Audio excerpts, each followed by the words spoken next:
நாகதோஷமும் குறையும். நாக சதுர்த்தி, கருட பஞ்சமி. ஒரு சாரருக்கு கண் பார்வை மேலே இருக்கும், கண் அப்படியே மேலே பார்த்துட்டு இருப்பார்கள் அல்லது கீழே பார்த்துட்டு இருப்பார்கள்.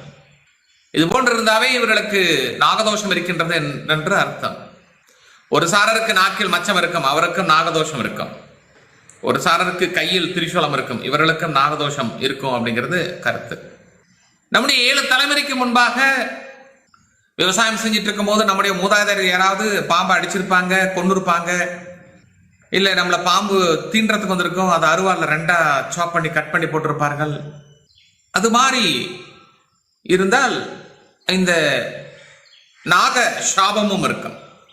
இந்த நாக சாபம் இருந்தாலும் நம்மால எந்த ஒரு காரியமும் செய்ய இயலாது. அதுபோன்று பல ஆயிரக்கணக்கான வருடங்களுக்கு முன்பாகலாம் அரசர்கள்